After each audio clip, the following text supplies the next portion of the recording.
When a pair of valuable artifacts go missing, Detective Ellery Queen is summoned to investigate their disappearance. What secrets will be revealed as he untangles the mystery?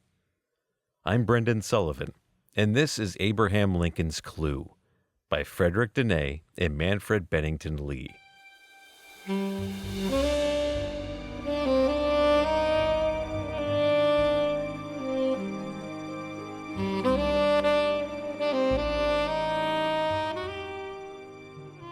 The case began on the outskirts of an upstate New York City with the dreadful name of Eulalia. Behind the flaking shutters of a fat and curly-cued house with architectural dandruff, recalling for all the world some blousy ex-bloomer girl from the gay 90s of its origin. The owner, a formerly wealthy man named DeCampo, possessed a grandeur not shared by his property, although it was no less fallen into ruin. His falcon's face, more Florentine than Victorian, was, like the house, ravaged by time and the inclemencies of fortune, but haughtily so. And indeed, DeCampo wore his scurfy purple velvet house jacket like the prince he was entitled to call himself, but did not. He was proud and stubborn and useless, and he had a lovely daughter named Bianca, who taught at a Eulalia grade school and, through marvels of economy, supported them both. How Lorenzo San Marco Borghese Rufo DeCampo came to this decayed estate is of no concern of ours. The presence here this day of a man named Harbinger and a man named Tungsten, however, is to the point. They had come, Harbinger from Chicago, Tungsten from Philadelphia, to buy something each wanted very much, and DeCampo had summoned them in order to sell it. The two visitors were collectors, Harbinger's passion being Lincoln, Tungsten's Edgar Allan Poe. The Lincoln collector, an elderly man who looked like a migrant fruit picker, had plucked his fruits well. Harbinger was worth about $40 million, every dollar of which was at the beck of his mania for Lincolniana. Tungsten, who was almost as rich, had the aging body of a poet and the eyes of a starving panther, armament that had served him well in the wars of Poana. "I must say, Mr. DeCampo," remarked Harbinger, "that your letter surprised me."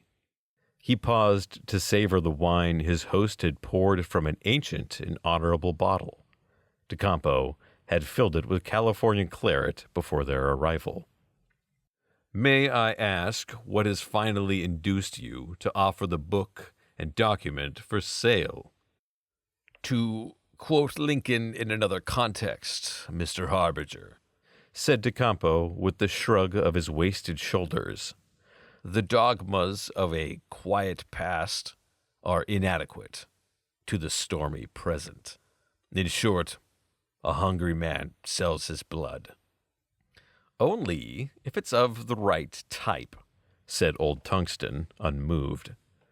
"You've made that book and document less accessible to collectors and historians than all the gold in Fort Knox. Have you got them here? I would like to examine them."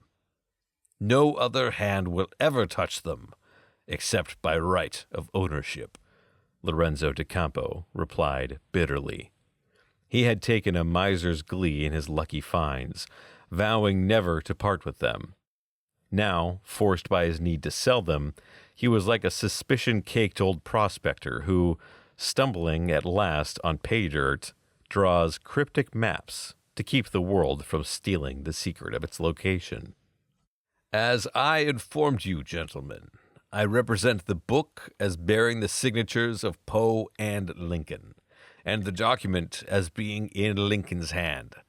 I am offering them with the customary proviso that they are returnable if they should prove to not be as represented. And if this does not satisfy you," and the old prince actually rose, "let us terminate our business here and now." "Oh, sit down, Mr. DeCampo," Harbinger said. No one is questioning your integrity, snapped Old Tungsten. It's just that I'm not used to buying sight unseen.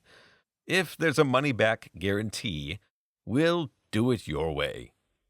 Lorenzo de Campo reseated himself stiffly. Very well, gentlemen. Then I take it you are both prepared to buy. Oh, yes, said Harbinger. What is your price? Oh, no, said de Campo. What is your bid? The Lincoln collector cleared his throat, which was full of slaver. If the book and document are as represented, Mr. de Campo, you might hope to get from a dealer or realize at auction, $50,000. I offer you $55,000. $56,000, said Tungsten. $57,000, said Harbinger. 58, Tungsten. 59, Harbinger. Tungsten showed his fangs. $60,000. Harbinger fell silent, and de Campo waited. He did not expect miracles. To these men, 5 times $60,000 was of less moment than the undistinguished wine they were smacking their lips over. But they were veterans of many a hard auction room campaign, and a collector's victory tasted nearly as sweet for the price as for the prize.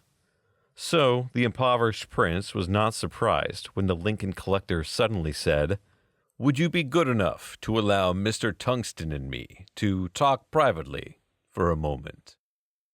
De Campo rose and strolled out of the room, to gaze somberly through a cracked window at the jungle growth that had once been his Italian formal gardens. It was the Poe collector who summoned him back. Harbinger has convinced me that for the two of us to try to outbid each other would simply run the price up out of all reason. We're going to make you a sporting proposition. I have proposed to Mr. Tungsten, and he has agreed, nodded Harbinger, that our bid for the book and document be $65,000. Each of us is prepared to pay that sum, and not a penny more. So that is how the screws are turned, said de Campo, smiling. But I don't understand. If each of you makes the identical bid, which of you gets the book and document?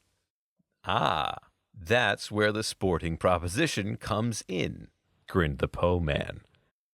You see, Mr. de Campo, said the Lincoln man, we are going to leave that decision to you. Even the old prince, who had seen more than his share of the astonishing, was astonished. He looked at the two rich men really for the first time. I must confess, he murmured, that your compact is an amusement. Permit me. He sank into thought while the two collectors sat expectantly. When the old man looked up, he was smiling like a fox. The very thing, gentlemen. From the typewritten copies of the document I sent you, you both know that Lincoln himself left a clue to a theoretical hiding place for the book which he never explained. Some time ago, I arrived at a possible solution to the president's little mystery. I proposed to hide the book and document in accordance with it. You mean, said Harbinger, whichever of us figures out your interpretation of the Lincoln clue and finds the book and document where you will hide them, gets both for the agreed price. That is it exactly. The Lincoln collector looked dubious. I don't know. Oh, come now, Harbinger, said Tungsten, eyes glittering. A deal is a deal. We accept, de Campo. Now what? You gentlemen will, of course, have to give me a little time. Shall we say 3 days? Ellery let himself into the Queen apartment, tossed his suitcase aside, and set about opening windows. He had been out of town for a week on a case, and his father, Inspector Queen, was in Atlantic City attending a police convention. Breathable air having been restored, Ellery sat down to the week's accumulation of mail. One envelope made him pause. It had come by airmail special delivery, and it was postmarked 4 days earlier, and in the lower left corner, in red, flamed the word urgent. The printed return address on the flap said LSMBR DeCampo, Post Office Box 69, Southern District, Eulalia, New York. The initials of the name had been crossed out, and Bianca written above them. The enclosure, in a large, agitated female hand on inexpensive notepaper, said, Dear Mr. Queen, the most important detective book in the world has disappeared. Will you please find it for me? Phone me on arrival at the Eulalia Railroad Station or airport, and I'll pick you up. Bianca DeCampo. A yellow envelope then caught his eye. It was a telegram dated the previous day. Why have I not heard from you? Stop. Am in desperate need of your services. Stop. Bianca DeCampo. He had no sooner finished reading the telegram than the telephone on his desk trilled. It was a long-distance call. Mr. Queen, throbbed a contralto voice. Thank heaven I've finally gotten through to you. I've been calling all day. I've been away, said Ellery. And you would be Miss Bianca DeCampo of Eulalia. In 2 words, Miss DeCampo, why me? In 2 words, Mr. Queen, Abraham Lincoln. Ellery was startled. You plead a persuasive case, he chuckled. It's true. I'm an incurable Lincoln addict. How did you find out? Well, never mind. Your letter refers to a book, Miss DeCampo. Which book? The husky voice told him, and certain other provocative things as well. So you will come over, Mr. Queen? Tonight, if I could. Suppose I drive up first thing in the morning. I ought to make Eulalia by noon. Harbinger and Tungsten are still around, I take it. Oh, yes. They're staying at a motel downtown. Well, would you ask them to be there? The moment he hung up, Ellery leaped to his bookshelves. He snatched out his volume of Murder for Pleasure, the historical work on detective stories by his good friend Howard Haycraft, and found what he was looking for on page 26. And young William Dean Howells thought it significant praise to assert of a nominee for President of the United States the following.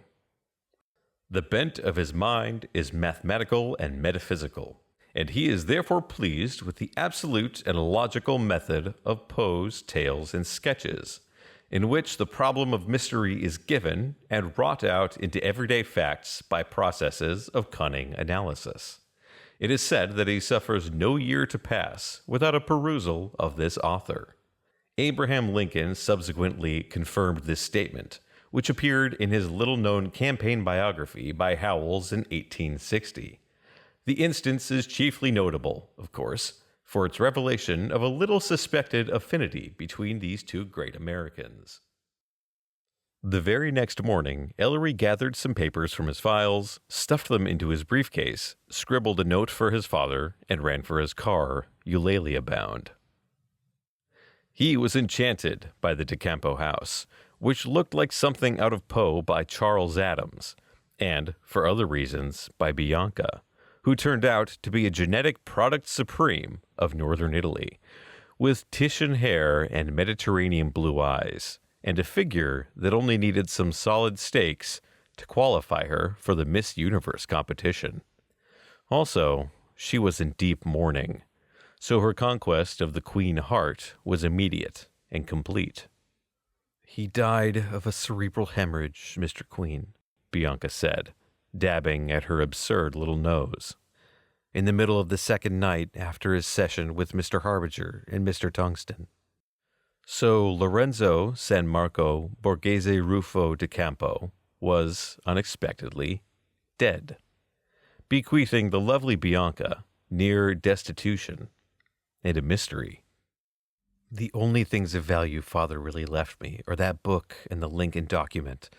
The $65,000 that they represent would pay off his debts and to give me a fresh start. But I can't find them, Mr. Queen, and neither can Mr. Harbinger and Mr. Tungsten, who will be here soon, by the way. Father hid the two things as he told them he would, but where? We've ransacked the place. Tell me about the book, Mr. Campo. As I said over the phone, it's called The Gift, 1845. It's the Christmas annual that contained the earliest appearance of Edgar Allan Poe's The Purloined Letter. Published in Philadelphia by Carey and Hart, bound in red. At Bianca's nod, Ellery said, You understand that an ordinary copy of The Gift 1845 isn't worth more than $50. What makes your father's copy unique is that double autograph you mentioned. That's what he said, Mr. Queen. I wish I had the book here to show you, that beautifully handwritten Edgar Allan Poe on the flyleaf, and then under Poe's signature, Abraham Lincoln. Poe's own copy, once owned, signed, and read by Lincoln, Ellery said slowly. Yes, that would be a collector's item for the ages. Oh, by the way, Mr. Campo, what's the story behind the other piece, the Lincoln document? Bianca told him what her father had told her. One morning, in the spring of 1865, Abraham Lincoln opened the rosewood door of his bedroom in the southwest corner of the second floor of the White House and stepped out into the red-carpeted hall at the unusually late hour, for him, of 7 a.m. He was more accustomed to beginning his workday at 6. But, as Lorenzo de Campo had reconstructed the events, Mr. Lincoln, that morning, had lingered in his bedchamber. He had awakened at his usual hour, but instead of leaving immediately on dressing for his office, he had pulled one of the cane chairs over to the round table, with its gas-fed reading lamp, and sat down to reread Poe's The Purloined Letter, in his copy of the 1845 annual. It was a dreary morning, and the natural light was very poor. The president was alone. The folding doors to Mrs. Lincoln's bedroom remained closed. Impressed, as always, with Poe's tale, Mr. Lincoln on this occasion was struck by a whimsical thought, and, apparently finding no paper handy, he took an envelope from his pocket, discarded its enclosure, slit the two short edges so that the envelope opened out into a single sheet, and began to write on the blank side. Describe it to me, please. Well, it's a long envelope, one that must have contained a bulky letter. It's addressed to the White House, but there's no return address, and Father was never able to identify the sender from the handwriting. We do know that the letter came through regular mail because there are 2 Lincoln stamps on it, lightly but unmistakably canceled. May I see your father's transcript of what Lincoln wrote out that morning on the inside of the envelope? Bianca handed him a typewritten copy, and, in spite of himself, Ellery felt gooseflesh rise as he read the following. April 14th, 1865. Mr. Poe's The Purloined Letter is a work of singular originality.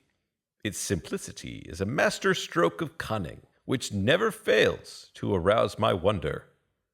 Reading the tale over this morning has given me a notion. Suppose I wished to hide a book, this very book, perhaps. Where best to do so? Well, as Mr. Poe in his tale hid a letter among letters, might not a book be hidden among books? Why, if this very copy of the tale were to be deposited in a library and on purpose not recorded, would not the Library of Congress make a prime depository? Well might it repose there undiscovered for a generation. On the other hand, let us regard Mr. Poe's notion turnabout. Suppose the book were to be placed not amongst other books, but where no book would reasonably be expected. I may follow the example of Mr. Poe, and myself compose a tale of ratiocination. This notion beguiles me. It is nearly 7 o'clock. Later today, if the vultures and my appointments leave me a few moments of leisure, I may write further of my imagined hiding place. In self-reminder, the hiding place of the book is in 30D, which... Ellery looked up. And the document ends there. Father said that Mr. Lincoln must have glanced at his watch, then jumped up to go to his office, leaving the sentence unfinished. Evidently, he never found the time to get back to it. Ellery brooded. Evidently, indeed. From the moment when Abraham Lincoln stepped out of his bedroom on that Good Friday morning, fingering his thick gold watch on its vest chain, to bid the still unrelieved night guard his customary courteous good morning and make for his office at the other end of the hall, his day was spoken for. The usual patient push through the clutching crowd of favor-seekers, many of whom had bedded down all night on the hall carpet, sanctuary in his sprawling office where he read official correspondence, by 8 a.m. having breakfast with his family, Mrs. Lincoln chattering away about plans for the evening, 12-year-old Tad of the cleft palate lisping a complaint that nobody asked him to go, and young Robert Lincoln, just returned from duty, bubbling with stories about his hero Ulysses Grant in the last days of the war. Then back to the presidential office to look over the morning newspapers, which Lincoln had once remarked he never read, but these were happy days with good news everywhere. Signed 2 documents and signaled the soldier at the door to admit the morning's first caller, Speaker of the House Schuyler Colfax, who was angling for a cabinet post and had to be tactfully handled, and so on throughout the day. The historic cabinet meeting at 11 a.m., attended by General Grant himself, that stretched well into the afternoon. A hurried lunch at almost 2:30 with Mrs. Lincoln. Had this 45-pounds underweight man eaten his usual midday meal of a biscuit, a glass of milk, and an apple? More visitors to see in his office, including the unscheduled Mrs. Nancy Bushrod, escaped slave and wife of an escaped slave and mother of 3 small children, weeping that Tom, a soldier in the Army of the Potomac, was no longer getting his pay. "You are entitled to your husband's pay. Come this time tomorrow," and the tall president escorted her to the door, bowing her out like, quote, a natural-born lady. The late afternoon drive in the barouche to the Navy Yard and back with Mrs. Lincoln. More work, more visitors into the evening. Until finally, at 5 minutes past 8 p.m., Abraham Lincoln stepped into the White House formal coach after his wife, waved, and sank back to be driven off to a play he did not much want to see, Our American Cousin, at Ford's Theater. Ellery mused over that black day in silence, and, like a relative hanging on the specialist's yet undelivered diagnosis, Bianca de Campo sat watching him with anxiety. Harbinger and Tungsten arrived in a taxi to greet Ellery with the fervor of castaways grasping at a smudge of smoke on the horizon. "As I understand it, gentlemen," Ellery said when he had calmed them down, "neither of you has been able to solve Mr. de Campo's interpretation of the Lincoln clue. If I succeed in finding the book and paper where de Campo hid them, which of you gets them? We intend to split the $65,000 payment to Miss de Campo," said Harbinger, "and take joint ownership of the 2 pieces." "An arrangement," growled old Tungsten, "I'm against on principle, in practice, and by plain horse sense." "So am I," sighed the Lincoln collector. "But what else can we do?" "Well," and the Poe man regarded Bianca de Campo with the icy intimacy of the cat that long ago marked the bird as its prey, "Miss de Campo, who now owns the 2 pieces, is quite free to renegotiate a sale on her own terms." "Miss de Campo," said Miss de Campo, giving Tungsten stare for stare, "considers herself bound by her father's wishes. His terms stand." "In all likelihood, then," said the other millionaire, "one of us will retain the book, the other the document, and will exchange them every year or some such thing." Harbinger sounded unhappy. "Only practical arrangement under the circumstances," grunted Tungsten, and he sounded unhappy. "But all of this is academic, unless and until the book and document are found." Ellery nodded. "The problem, then, is to fathom de Campo's interpretation of that 30D in the document. 30 lowercase d. I notice, Miss de Campo, or may I, Bianca, that your father's typewritten copy of the Lincoln holograph text runs the 3 and 0 and D together, no spacing in between. Is that the way it occurs in the longhand? Yes. Still, 30D. Could D stand for days, or the British pence, or died, as used in obituaries? Do any of these make sense to you, Bianca? No. Did your father have any special interest in, say, pharmacology, or chemistry, or physics, algebra, electricity? Small d is an abbreviation used in all of those. But Bianca shook her splendid head. Banking? Small d for dollars or dividends? Hardly, the girl said with a sad smile. How about theatricals? Was your father ever involved in a play production? Small d stands for door in play script stage directions. Mr. Queen, I've gone through every darned abbreviation my dictionary lists, and I haven't found a single one with a point of contact with any interest of my father's. Ellery scowled. At that, I assume the typewritten copy is accurate. The manuscript shows no period after the D, making an abbreviation unlikely. 30D. Let us concentrate on the number. Does the number 30 have any significance to you? Oh, yes, indeed, said Bianca, making all three men sit up. But then they sank back. In a few years, it'll represent my age, and that has enormous significance, but only for me, I'm afraid. You'll be drawing wolf whistles at twice 30, quoth Ellery warmly. However, could the number have cross-referred to anything in your father's life or habits? None that I can think of, Mr. Queen, Bianca said, having grown roses in her cheeks. And thank you. I think, said Old Tungsten testily, we had better stick to the subject. Just the same, Bianca, let me run over some 30 associations as they come to mind. Stop me if any one of them hits a nerve. The 30 tyrants. Was your father interested in classical Athens? The 30 Years' War. In 17th century European history. 30 all. Did he play or follow tennis? Or did he ever live in an address that included the number 30? Ellery went on and on, but to each suggestion, Bianca da Campo could only shake her head. The lack of spacing, come to think of it, doesn't necessarily mean that Mr. da Campo chose to view the clue that way, said Ellery thoughtfully. He might have interpreted it arbitrarily as 3 space ode. 3 ode, echoed Old Tungsten. What the devil could that mean?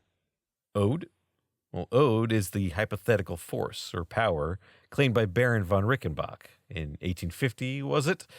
To pervade the whole of nature, manifest itself in magnets, crystals, and such, which, according to the excited Baron, explained animal magnetism and mesmerism.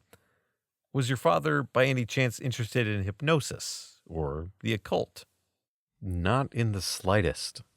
Mr. Queen, exclaimed Harbinger, are you serious about all this semantic sludge? Why, I don't know, said Ellery. I never know until I stumble over something. Ode. The word was used with prefixes, too. Biode, the force of animal life. Alode, the force of electricity, and so forth. Threode, or triode, the triune force. It's all right, Mr. Harbinger. It's not ignorance on your part. I just coined the word. But it does rather suggest the Trinity, doesn't it? Bianca, did your father tie up in the church in a personal or scholarly or any other way? No? Well, that's too bad, really, 'cause odd, capitalized, has been a minced form of the word God since the 16th century. Or, well, you wouldn't happen to have 3 Bibles on the premises, would you? Because Ellery stopped with the smashing abruptness of an ordinary force meeting an absolutely immovable object. The girl and the 2 collectors gawped. Bianca had idly picked up the typewritten copy of the Lincoln document. She wasn't reading it, she was simply holding it on her knees, but Ellery, sitting opposite her, had shot forward in a crouch, rather like a pointer, and he was regarding the paper in her lap with a glare of pure discovery. "That's it!" he cried. "What's it, Mr. Queen?" the girl asked, bewildered. "Please, the transcript. He plucked the paper from her. Of course. Hear this. On the other hand, let us regard Mr. Poe's notion turnabout. Turnabout. Look at the 3OD turnabout, just as I saw it. He turned the Lincoln message upside down for their inspection.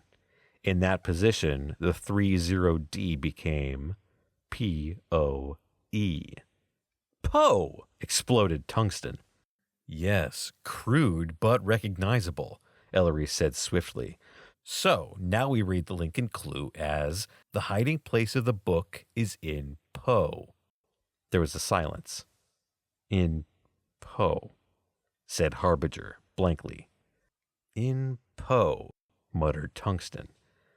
There are only a couple of trade editions of Poe in DeCampo's library, and we went through those. We looked in every book here. He might have meant among the Poe books in the public library, said Ellery. Mr. Campo. Wait! Bianca sped away, but when she came back, she was drooping. It isn't.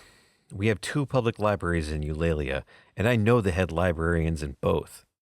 I just called them. Father didn't visit either library. Ellery gnawed a fingernail. Is there a bust of Poe in the house, or any other Poe-associated object aside from the books? I'm afraid not. Most queer, he mumbled. Yet I'm positive your father interpreted the hiding place of the book as being in Poe. Ellery's mumbling dribbled away into a tormented sort of silence. His eyebrows worked up and down, Groucho Marx fashion. He pinched the tip of his nose until it was scarlet. He yanked at his unoffending ears. He munched on his lip. Until, all at once, his face cleared, and he sprang to his feet. Bianca, may I use your phone? The girl could only nod, and Ellery dashed. They heard him telephoning in the entrance hall, although they could not make out the words. He was back in 2 minutes. One thing more, he said briskly, and we're out of the woods. I suppose your father had a key ring or a key case, Bianca. May I have it, please? She fetched a key case. To the 2 millionaires, it seemed the sorriest of objects, a scuffed and dirty tan leatherette case. But Ellery received it from the girl as if it were an artifact of historic importance from a newly discovered 4th Dynasty tomb. He unsnapped it with concentrated love. He fingered its contents like a scientist. Finally, he decided on a certain key. Wait here. Thus Mr. Queen, and exit, running. I can't decide, old Tungsten said after a while, whether that fellow was a genius or an escaped lunatic. Neither Harbinger nor Bianca replied. Apparently, they couldn't decide either. They waited through 20 elongated minutes. At the 21st, they heard his car, champing. All 3 were in the front doorway as Ellery strode up the walk. He was carrying a book with a red cover and smiling. It was a compassionate smile, but none of them noticed. You found it, they shouted together. Is the Lincoln holograph in it? Asked Harbinger. It is, said Ellery. Shall we all go into the house, where we may mourn in decent privacy? Because, Ellery said to Bianca and the 2 quivering collectors as they sat across a refectory table from him, I have foul news. Mr. Tungsten, I believe you've never actually seen Mr. DeCampo's book. Will you now look at the Poe signature on the flyleaf? The panther claws leaped. There, toward the top of the flyleaf in faded ink script, was the signature, Edgar Allan Poe. The claws curled, and old Tungsten looked up sharply. DeCampo never mentioned that it's a full autograph. He kept referring to it as the Poe signature. Edgar Allan Poe. Why, I don't know of a single instance after his West Point days when Poe wrote out his middle name in an autograph. And the earliest he could have signed this 1845 edition is obviously when it was published, which was around the fall of 1844. In 1844, he'd surely have abbreviated the Allen, signing Edgar A. Poe, the way he signed everything. This is a forgery. My God, murmured Bianca. Clearly intending no impiety, she was as pale as Poe's Lenore. Is that true, Mr. Queen? I'm afraid it is, Ellery said sadly. I was suspicious the moment you told me the Poe signature on the flyleaf contained the Allen. And if the Poe signature is a forgery, the book itself can hardly be considered Poe's own copy. Harbinger was moaning. And the Lincoln signature underneath the Poe, Mr. Queen. DeCampo never told me it reads Abraham Lincoln, the full Christian name.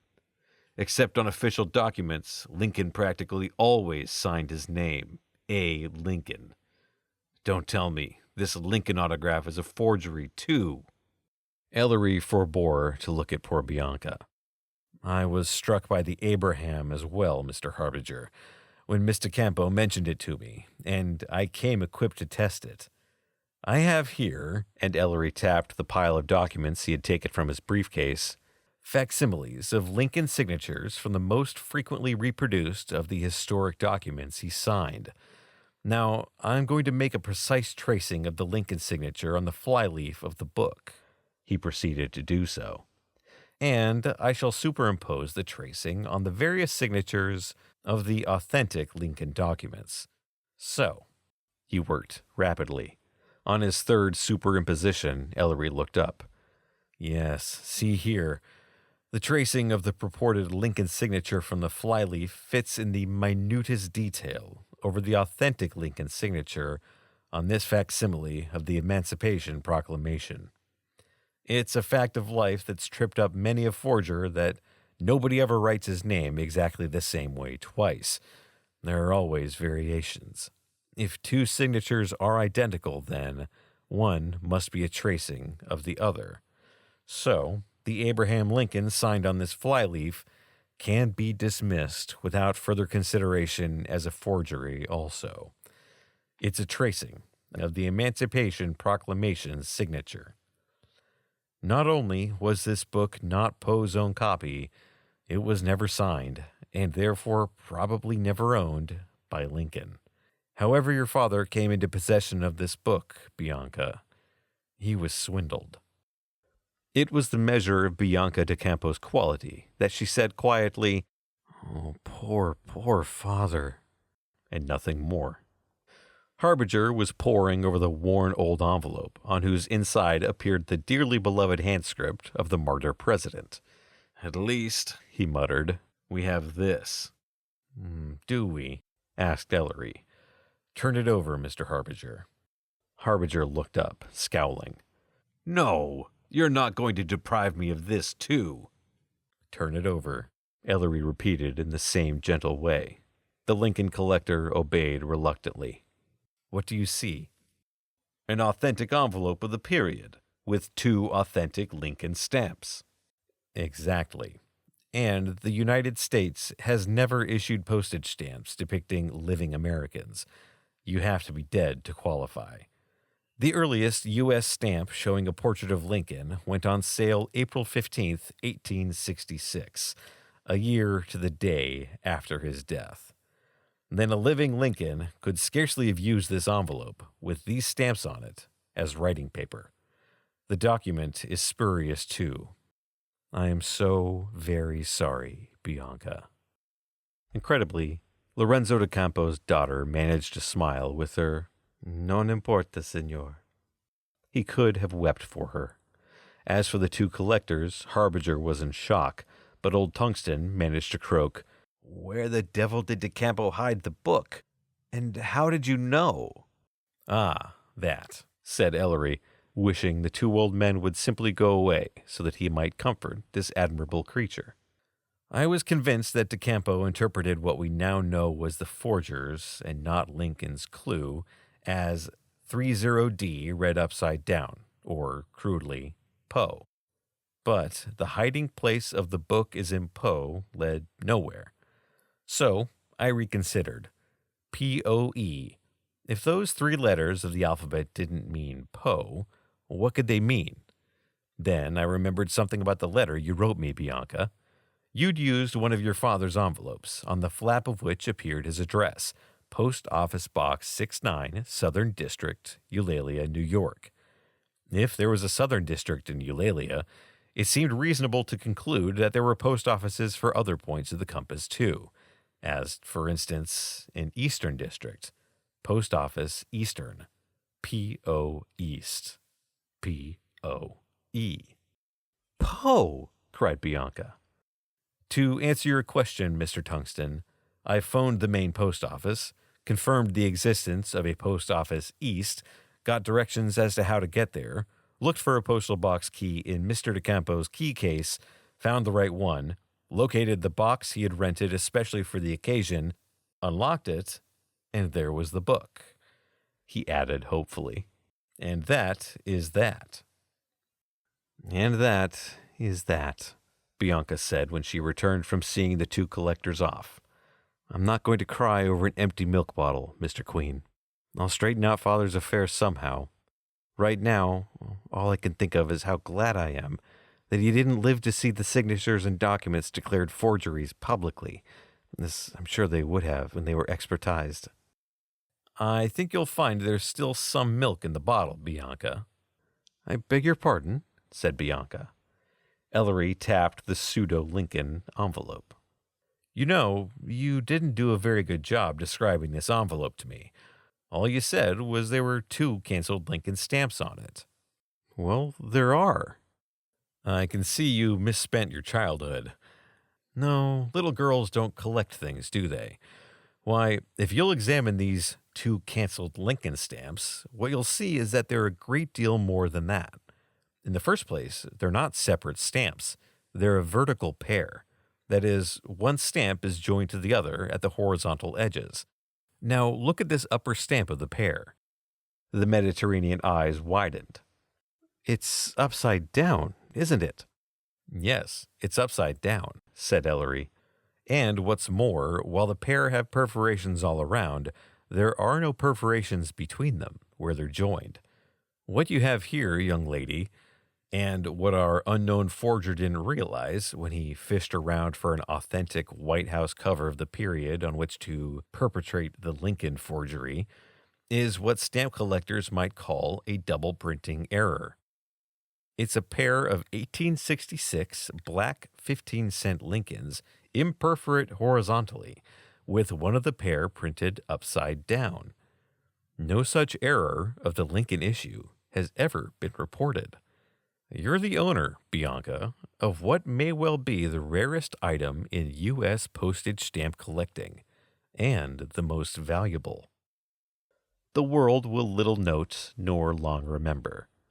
But Don't Try to Prove It, by Bianca DeCampo. If you like that story, consider supporting me as a patron. That way you help me make more stories for you and get access to a patrons-only library of stories. Lots more hours for you to listen to. So that was Abraham Lincoln's Clue by Ellery Queen. And we've got something to say about Ellery Queen, of course, and Abraham Lincoln's Clue. But I just wanted to thank, first of all, Brendan Sullivan. So Brendan is, you know, I've spoken on this channel many times that American detective fiction must be included. And I really doubt whether I can do it justice, but I think Brendan can do it justice. And so I've kind of brought Brendan in to deliver the very American and admirably so stories that we have here. Okay, so thanks, Brendan, for that. Also, he saved my bacon because I've got a really busy week this week. I'm going to Edinburgh tonight to see The Darkness, so I'm very excited about that, so I won't be able to record. And then when I come back, I'm busy, including I'm going to go to the dentist. So I'm just worried that my voice won't be able to have talking like that. So Brendan's intervention providing this story this week has been really helpful for me. Let's say something about Ellery Queen. So Ellery Queen, who is the detective in the story, of course, and the story is attributed to Ellery Queen, but Ellery Queen isn't, as you may know, a real person, so it's a nom de plume, and it's actually not a nom de plume of one author, but of 2. And Brendan correctly introduced the story in the correct names of the authors, who are Frederic, Dannay and Manfred B. Lee, who were cousins. So they cooked up the character and the name back in 1928 for a detective story contest.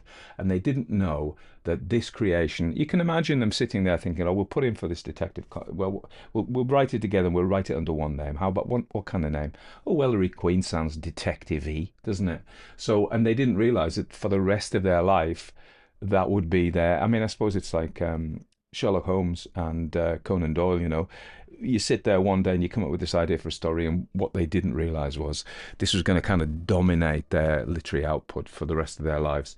Ellery Queen's mystery magazine is still going today, in fact. So they actually became Ellery Queen as well. This is really interesting. They not only wrote the novels and short stories, but they adopted a persona in public.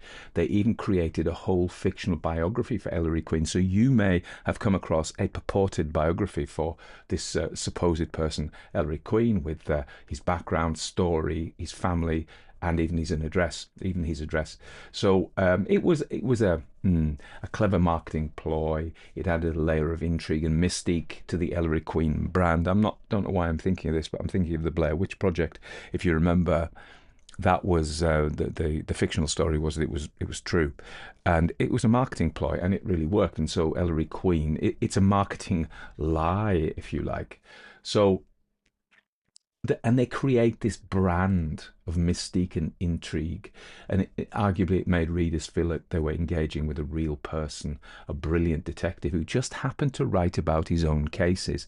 So it's always questionable how many people actually were taken in by that, but given I think probably a lot, given my own experience of storytelling, and we'll leave it at that. So, so they expand the Ellery Queen universe, they create Ellery Queen's mystery magazine, and this becomes a premier venue for short mystery fiction. They edited anthologies and wrote radio and television scripts, all as Ellery Queen. So one of the cousins, Lee, Manfred B. Lee, he dies in 1971, and his cousin Dannay, Frederic Dannay, continues to write as Ellery Queen. Now, very interestingly, these later works are considered less consistent than the earlier collaborations. But it's probably a standout in that this is, and you can maybe think of other cases, but at really the Golden Age detectives, wherever they came from, were generally didn't go through all this. They weren't pretending to be the people. The real, they weren't pretending to be real, well, I suppose is what I'm saying. What about the name? Oh yes, so the characteristics of Ellery Queen stories are fair play clues. Now we know about fair play. Fair play is the convention whereby that was in about 1928. It got codified into a book that you had to, as an author, you had to play fair with your reader and give them the clues so that they could solve the mystery. Now, arguably, you've just listened to that story, and I know from the comments somebody's going to figure it out in the first 3 minutes. But the honest people amongst you are going to say, well, no, I couldn't have done that. And maybe you could. I'm just pulling your leg, really. It strikes me that it's a puzzle, really, and I think that's one of the things about detective fiction.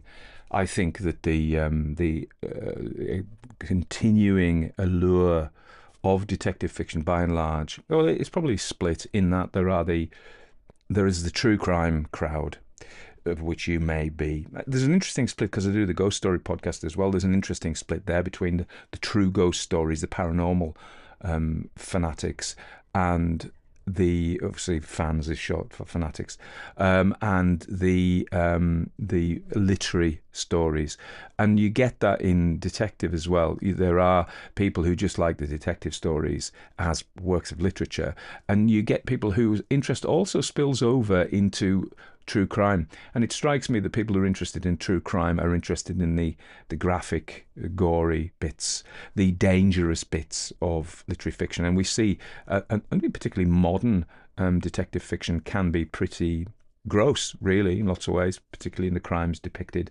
acts of violence, sexual violence, all kinds of perversions. I'm not one of those, I must admit, and perhaps this is why I gravitate towards the classic detective stories, whereby they're just a kind of Sudoku with a bit of human interest. So we're interested in the characters. I mean, you think of Ellery Queen, you think of Sherlock Holmes, you think of Miss Marple, whatever, and all the other detectives that grab our attention, and we like their quirkiness. But there's no, in most of these classic detective stories, there's no real danger whereby we feel worried or we feel horrified. Now, we have to acknowledge that the detective story and the horror novel share a common origin, actually, in Poe.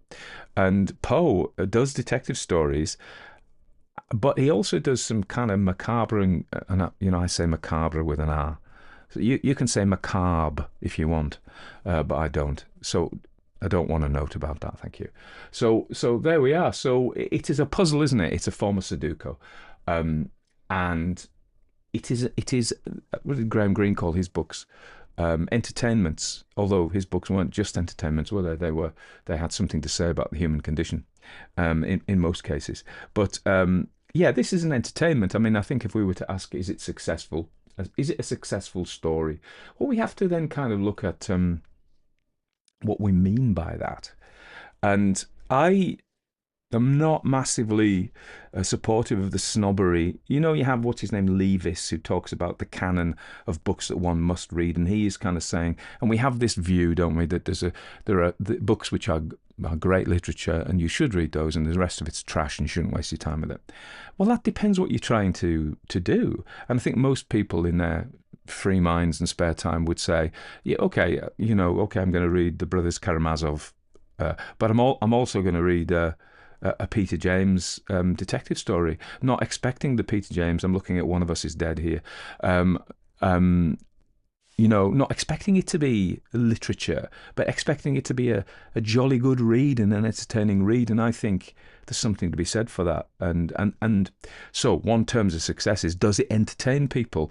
And probably you can tell whether it entertains people in terms of how commercially successful it was. Well, Ellery Queen stories were, in the main, very commercially successful. So we can, what was its aim? Its aim was to provide a living for the authors. Yeah, absolutely successful in terms of that.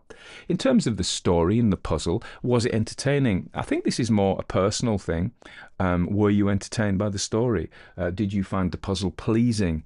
Did it beguile an hour or two of your time, or an hour of your time? And I think absolutely it did do that. The pacing. We often talk about why people like stories, and we've alluded to the characterization. We like to spend time with characters we like, and we find them quirky and entertaining. We may even fall in love with them. Probably not Ellery Queen for me, but maybe for you, I don't know. But they entertain us. They're like people that we like. Spend time with the characters, absolutely. We enjoy the milieu. So I would say, one of the great attractions of, say, Tolkien's Lord of the Rings is we actually really would like to live in the Shire. Wouldn't that be a nice place? We'd go for walks on the boundaries of the old forest. We could smoke our pipes and drink our ale and just live this beautiful, relaxed life with our neighbours and plant vegetables. And I think absolutely the milieu is that. And I think a lot of this, particularly, I'm thinking of Midsummer Murders and a lot of that kind of English bucolic stuff. Yeah, we want to live in those villages. We don't want to be murdered. But there is no real danger, as I've said, to us, even though statistically you look at the body count. But it's not like there's some vicious sex killer wandering around. Even though the plot may, sometimes they play with that and they put that in. I think increasingly as the years went forward, they felt they had to make it real, man, and gritty. And in some cases they put things like that in. But by and large, in the golden age, even though, old Roger Ackroyd was murdered with his Turkish dagger, which is rather gruesome, nobody seems particularly upset because it's not really threatening. So yeah, we like the characters, we like the milieu, and we like, there's something. I'm reading a book at the moment by Adam S. Leslie called Lost in the Garden. It's a kind of I'm not horrified by it so far, but it's a kind of a horror-y fantasy story set in this everlasting English summer when things have gone decidedly weird. And I like a bit of surreal stuff in my stories. And it's a thick book, and I'm probably 2/3 of the way through, and I'm enjoying it.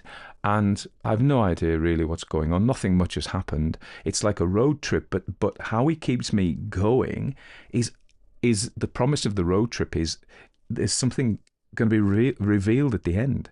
And I think the third reason, and that's plot, and the narrative, and the third reason that we read books is if we can be interested enough in the narrative drive. And that is a kind of to create narrative drive is a bit of voodoo, really. It's just smoke and mirrors. You just have to delay the answer to a problem. So you suggest that there is something going to happen. You don't say what it is, and you just keep it running. And how good you are is how long you can keep it running. And there's something in us. We have an open loop. We just have to have it closed. And so that's the third thing, narrative drive. So if you're going to write a successful story, you need those three things. You may idly muse that here's Tony Walker talking about this, and he's narrating other people's stories. Sometimes narrate my own. But I ain't no J.K. Rowling or Ellery Queen or Peter James making millions. At least, or even thousands. So, take what I say with a pinch of salt. But there we are. But anyway, so I'm not going to say any more, really. We're coming up to the hour. That was fantastic. And I'm really grateful to Brendan for that. And he saved my bacon, he really did. Anyway, next time you speak to me, or I speak to you, because you don't speak to me, really, hopefully my tooth will be sorted and I won't be so like that. Anyway. Happy spring. It's spring in the Northern Hemisphere. Cold, still, bit chilly, but there's weak spring sunshine. Hooray. And lambs.